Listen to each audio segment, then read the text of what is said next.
আমার খবর। গ্রীষ্মের ছুটিতে পড়াশোনার ফাঁকে বা রান্নাঘরেই জমে উঠল কচিকাচাদের সৃজনশীলতা। শান্তিনিকেতনের মেদুরি ক্যাফের উদ্যোগে অনুষ্ঠিত হলো এক অভিনব খুদে শেফ কর্মশালা, যেখানে ছোট্ট অংশগ্রহণকারীরা নিজেদের হাতেই তৈরি করলো নানা সুস্বাদু খাবার। কেউ বানালো স্যান্ডউইচ, কেউ আবার তৈরি করলো টয় ট্রেনের স্টু সহ বিভিন্ন মুখরোচক পদ। এক একজন যেন এক একজন দক্ষ মাস্টার শেফ। রান্নার পাশাপাশি নিজেদের তৈরি খাবার বন্ধুদের সঙ্গে ভাগ করে খাওয়া, গল্প আড্ডা আর আনন্দে মুখর হয়ে ওঠে গোটা পরিবেশ। গ্রীষ্মকালীন ছুটির এই বিশেষ আয়োজনে শিশুদের উৎসাহ, উচ্ছ্বাস, অংশগ্রহণ ছিল চোখে পড়ার মতো। খেলার ছলে রান্না শেখার সুযোগ পেয়ে দারুণ খুশি খুদে শেফরা। এই কর্মশালার উদ্যোক্তা উজ্জয়িনী ঘোষ জানান, মজার ছলে ও খেলতে খেলতেই বাচ্চারা রান্নার প্রাথমিক বিষয়গুলো শিখতে পারে। সেই ভাবনা থেকে এই ছোট্ট ঘরোয়া উদ্যোগ সকলেই খুব আনন্দ করছে। যেহেতু বাচ্চাদের গরমের ছুটি পড়ে গেছে আর বাচ্চাদের খুব কিছু অ্যাক্টিভিটি হয় না, এখন মোবাইলের যুগ, সবাই মোবাইলে গেমস খেলে, বাড়ির মধ্যে বন্ধু থাকে। তো আমরা চেয়েছিলাম যে নিজেরা কিছু হইচই করে কিছু ক্রিয়েটিভ কিছু করুক, শিখুক, ভালো সময় কাটুক আর খুব পজিটিভ একটা সময়ের বাইরের মধ্যে দিয়ে যায়। তার জন্য রান্না ব্যাপারটা সবচেয়ে বড়দের ব্যাপারই হয়, কুকারি শোটাও বড়দের জন্য। তো আমরা চেয়েছিলাম বাচ্চারা একটু রান্না শিখুক, বাচ্চার রান্নাদের উৎসাহ দেওয়ার জন্য এই কিডস কুকারি শপটা আজকে আমরা অ্যারেঞ্জ করেছি। এবং তাতে বিভিন্ন রকম বিভিন্ন জায়গা থেকে বাচ্চারা এসেছে। ওদের এমন দুজন বাচ্চা আছে যারা কখনো রান্নাঘরে ঢুকেও নি, তারাও এসেছে আর প্রচণ্ড এনজয় করেছে এবং ওরা খুব রান্নায় উৎসাহ হয়েছে। বাড়ি থেকে ওরা এখন রান্না করবেও বলেছে। খুব আনন্দ করেছে ওরা, খুব আনন্দ করেছে।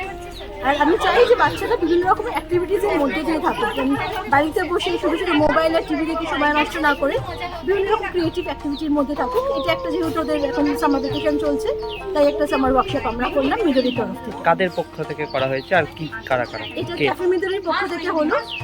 আমি শিখিয়েছি বাচ্চাদের রান্না, কারণ আমি বাচ্চাদের রান্না বড়দের রান্না সব কিছুতে আমি খুব প্যাশনেট, শেখাতে ভালোবাসি। আমার বাচ্চাদের রান্নার ওপর একটা বইও আছে, তো সেটাও বাংলায় প্রথম রান্নার বই বাচ্চাদের ওপর।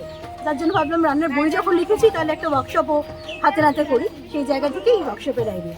ফার্স্টে বরফ, তারপরে অরেঞ্জ জুস।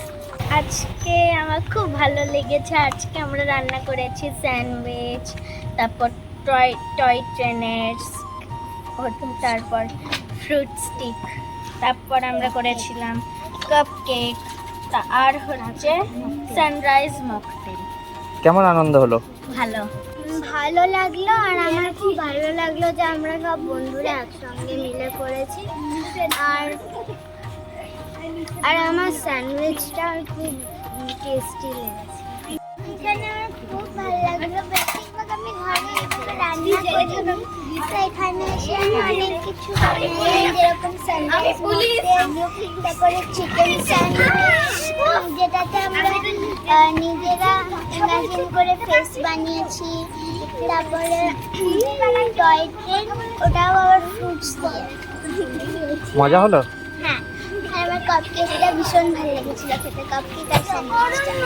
আমরা আজকে স্যান্ডউইচ করেছি, আর আমরা করেছি টয় ট্রেন, ফ্রুট স্টিক, আর কাপকেক, আর সানরাইজ মকটেল।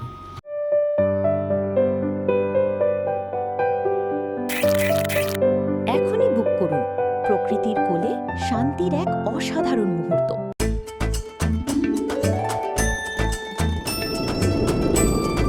মনের সাথে স্বাদের যোগ করিয়ে দিল মোহনভোগ। দেখতে চোখ রাখুন আমাদের ফেসবুক ও ইউটিউব চ্যানেলে।